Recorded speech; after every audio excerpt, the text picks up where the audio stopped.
right, TGIF, everyone. Welcome back to In Case You Missed It, our weekly roundup of what's hot in GovTech. Today, we're going to be talking about emerging technologies, emerging trends within this wider space of government technology.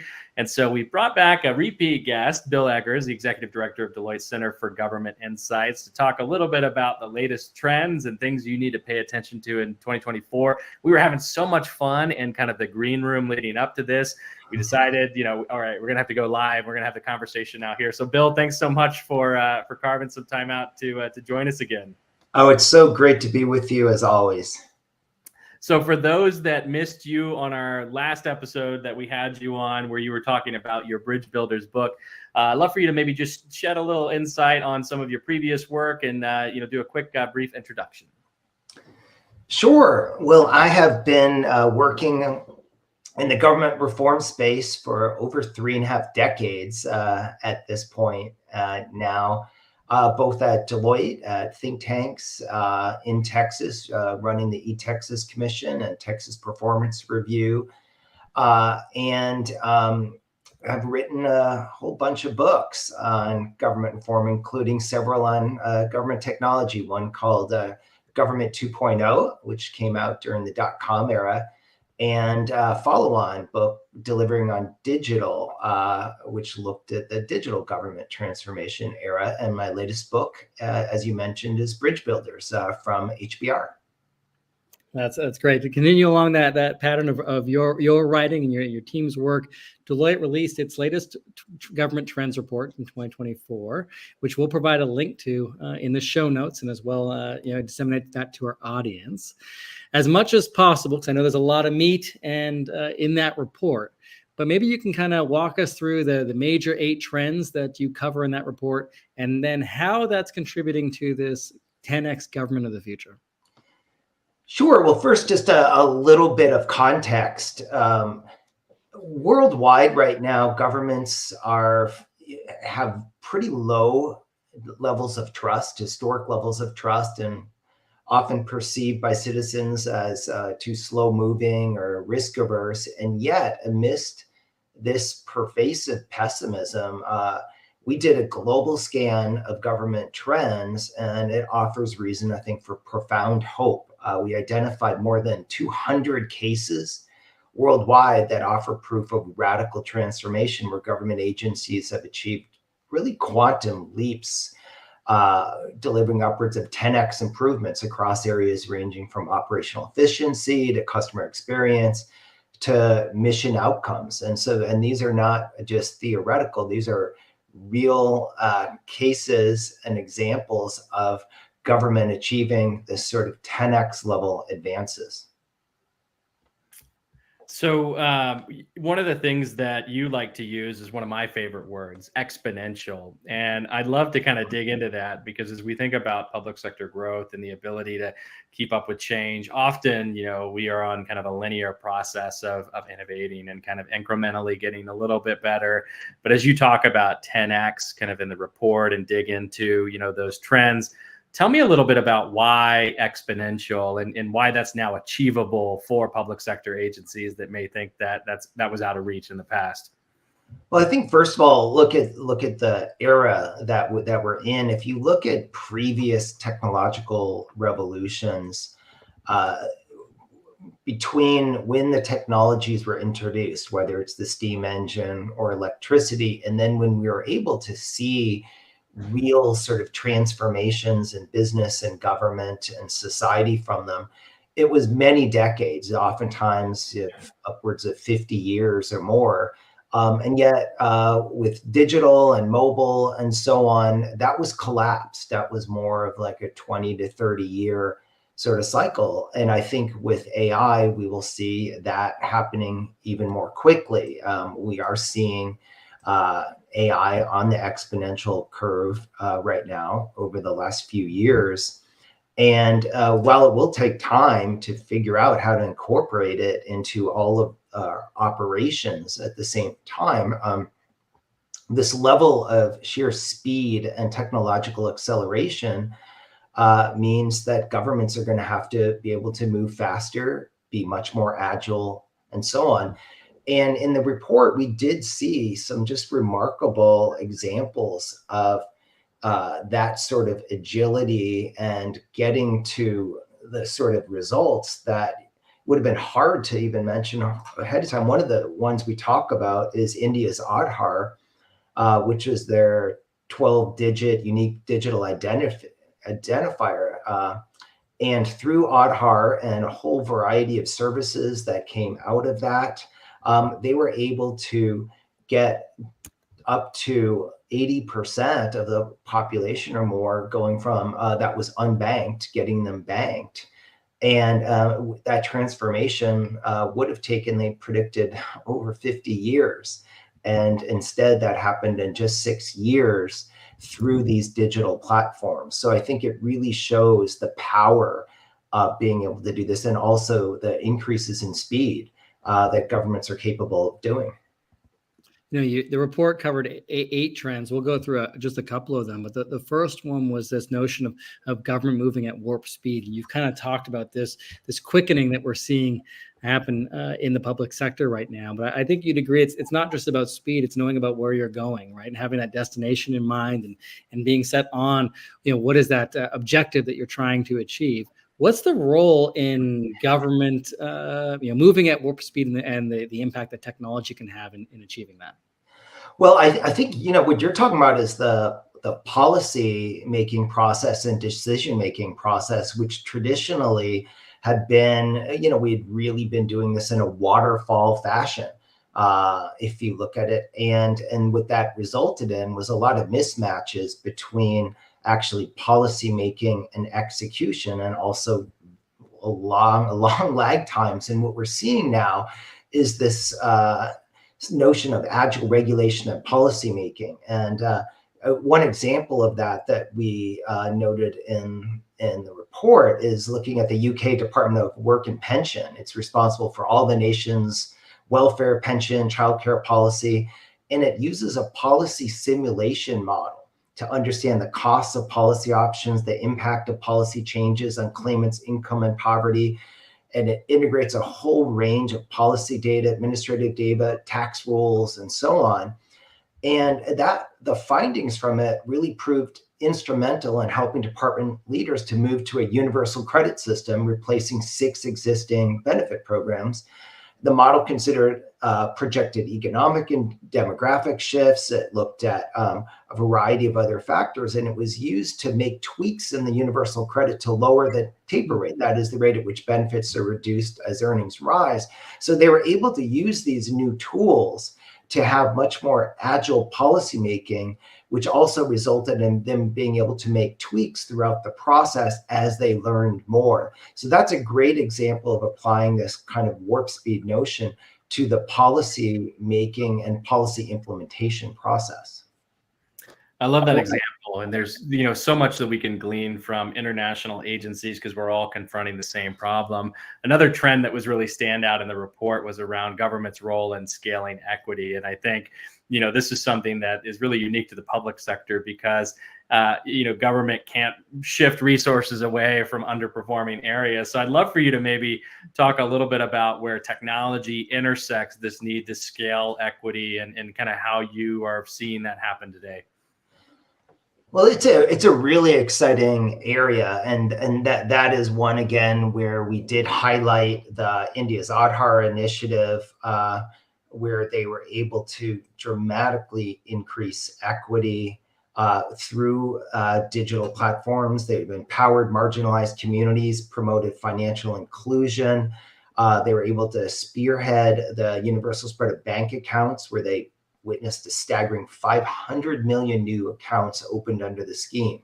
And again, raising the banked portion of the population 80%. But when you think about it, anytime you have a lot of friction in a government process around benefits or around even starting a business or other areas, that can lead to inequities. And by actually reducing a lot of this friction, increasing the customer experience and reducing and increasing speed in these, that can go a long way in actually increasing equity. One of the great examples of this is right there in California. We're working with Code for America.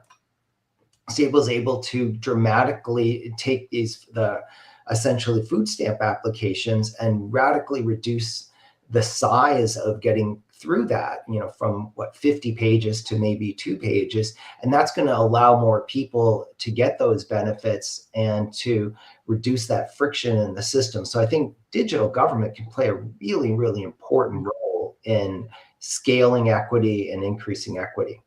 When you look at that warp speed concept and moving fast, like you said, what is the role of everyone's favorite technology now, AI and generative AI? As you look at the trends in the report and kind of the, at least from my opinion, 17 or so years of being in this space, it feels like the consideration and adoption of generative AI is much faster than what we've seen. It went from shiny object to real use cases really, really fast. But what are you seeing out there?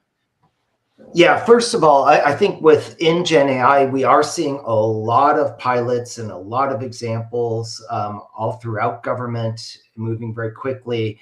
The next stage is really going to be about scaling this throughout the enterprise. Whether it's Gen AI in general, what we need to be thinking about is embedded and ubiquitous. And what does it mean when we have AI embedded all throughout an organization? And what that's going to require is actually re-architecting how that work gets done in many respects. We don't want to just put lipstick on a bulldog on outdated processes. We've got a lot of examples in the report of using AI to increase speed. One of them is within our National Institute of General Medical Sciences within NIH, where they're able to use AI to read, analyze, and allocate grant applications to different review groups, reducing the review time from 2 to 3 weeks to less than a day. And so many of these sort of systems where you can automate then, and you're able to use a lot of rules, you can radically reduce that time involved. We also have another example from the Danish Energy Agency, where they're able to process wind farm permits in just over 10 days compared to other European nation systems, which require right now months to do the same. So whether it's in regulation, whether it's around benefits, whether it's around grant applications, all of those things where you can radically reduce that time involved, and that's going to increase productivity in the overall economy because you're reducing friction in the system. So one of the things we were talking about, before we came on to the live show, was around just some of those foundational elements that need to be in place too. And, I think we were riffing on the fact that there's a lot of focus on the front end and making that really seamless and transactional. And then on, the back end of government, taking some of those old school legacy technologies. But then there's a lot of other things, that are in there that have to be dealt with. And so I'd love your take on just, what are some of those foundational things that we should be looking at confronting instead of, putting lipstick on the bulldog, as you said? What are some of those hard tech challenges yet to be solved?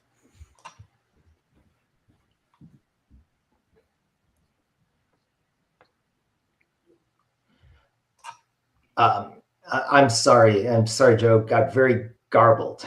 Oh, sorry about that. In terms of the sound, would you mind repeating? Yeah. So what are some of the harder foundational tech challenges that you think also need to be solved? Things like identity.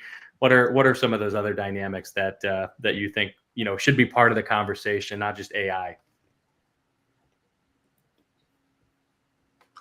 Oh, absolutely. So first of all, when it comes to some of the best practices in digital government we're seeing around the world, we're calling that digital public infrastructure.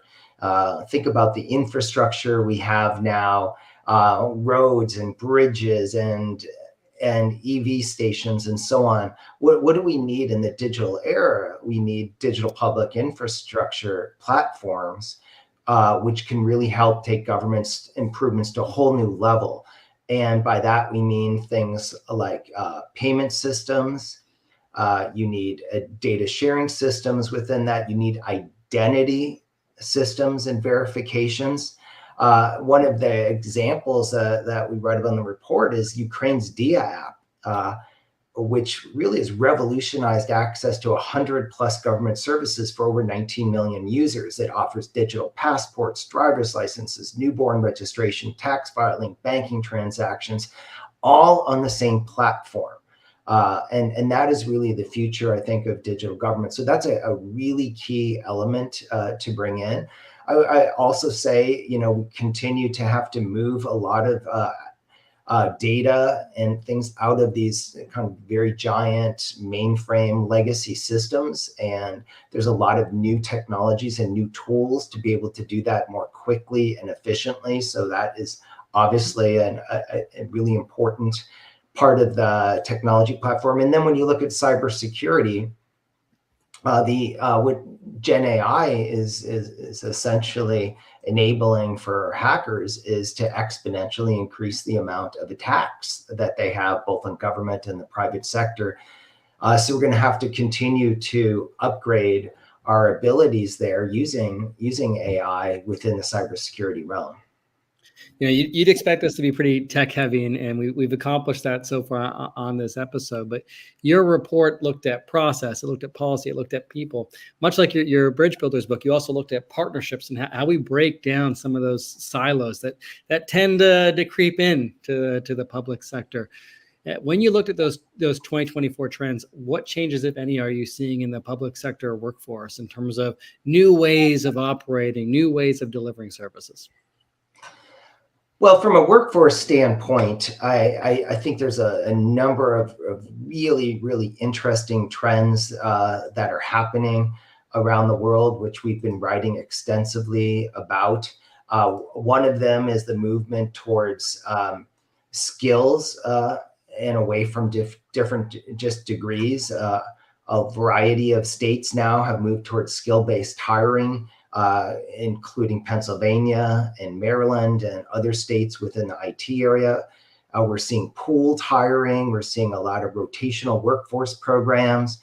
We're seeing attracting workers through internships as another one. And we're also seeing what I would call more the open talent economy, which is looking at your workforce, not just of the people who are working for you, but also the contractors, the other partners, and looking at it in a much more comprehensive way to see what kind of skills do you have now and where you need to either build additional skills or where you can borrow those skills or essentially buy that skills from working with outside partners in that. So I would also say just within the workforce area, it's going to be incredibly interesting to watch in the future what we're going to be able to do in terms of making sure our public sector workforces have access to best-in-class tools. As I've been speaking around the country, it comes up time and time again when I look at a lot of what's being offered by Gen AI is people saying, look, we are working with technology tools that are 3 to 5 years out of date. And so think about equipping people on the front lines, whether social welfare workers, police officers, and others with all the best tools using Gen AI and other technologies so that they can improve and speed their work and radically free themselves up to do much more human-centered work. We estimated actually just through automation tools that are available today, we could free up about 1.3 billion hours of federal employees' time to go from lower impact to higher impact work. So I think that's a really important area to look at and a really exciting one. So two of the trends that were mentioned in the report were around nurturing ecosystems to supercharge innovation and crossing boundaries to transform mission effectiveness. And these kind of tie directly into the bridge building strategy that you discuss in your book. And I'd love for you to, maybe talk a little bit about the idea of government relationships with private sector businesses and how the emerging kind of purpose-driven landscape might help facilitate those partnerships. Yeah, I think a great example of this crossing boundaries to transform mission effectiveness is in the energy transformation space right now. We're seeing a historic transition to a low carbon future. Historic investments from the federal dollars into cities, states, and regions to actually make this happen. We're talking about over $2 trillion overall in terms of infrastructure and so on, and about $500 billion just within the climate adaptation and energy transition area.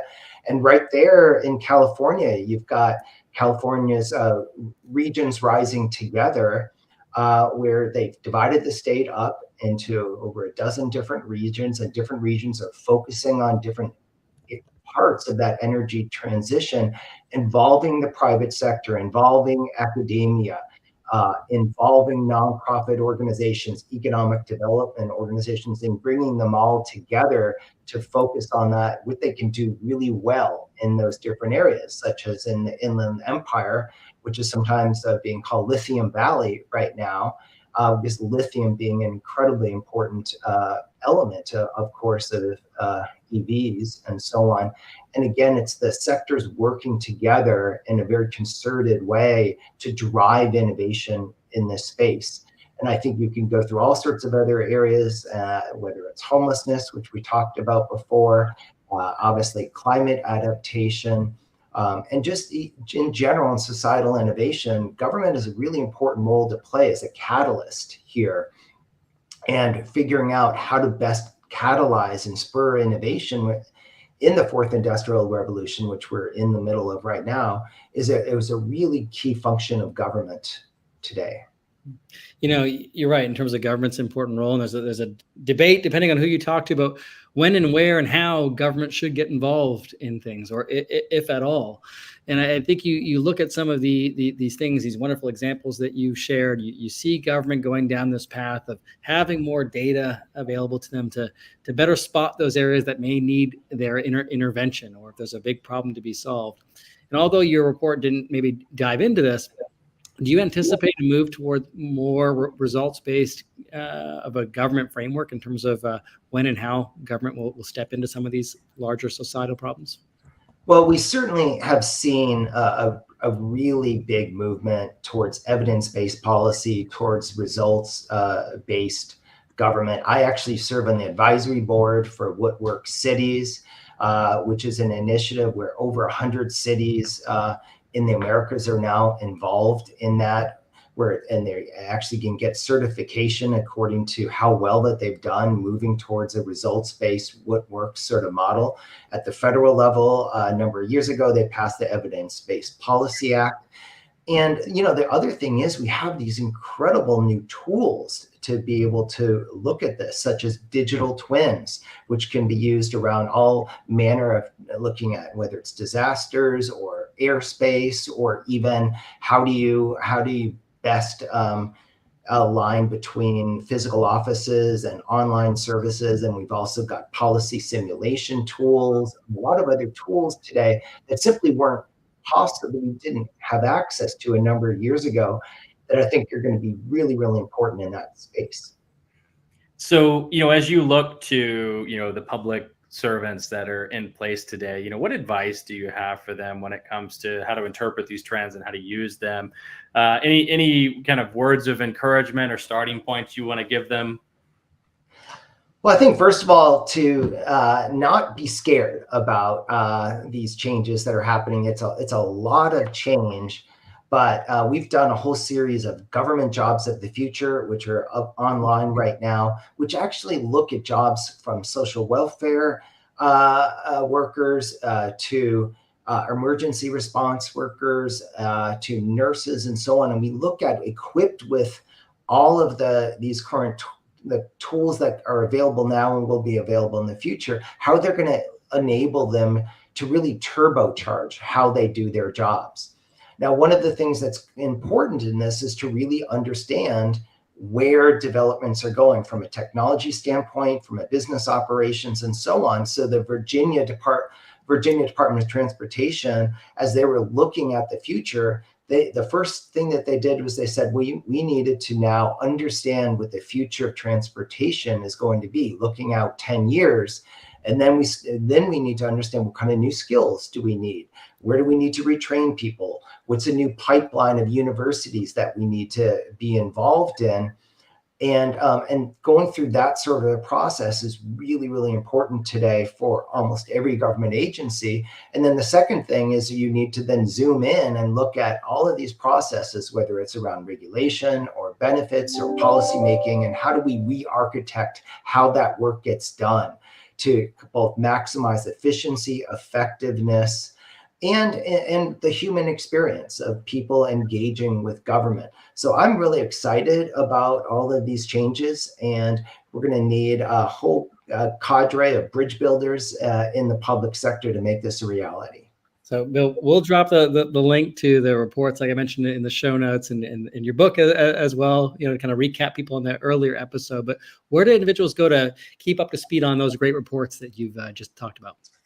On our website, our Center for Government Insights website, all the reports are up there, freely available to the public, and I'd love to hear from people. And they can also follow me on LinkedIn, where I post all of our different studies, books, and videos that we do. That's great, Bill. We appreciate you taking time out of your day to share the findings of the report, and we love having you on the show, and can't wait to see what you're up to next. Thanks so much. Have a great one. Yeah, great to see you, Bill.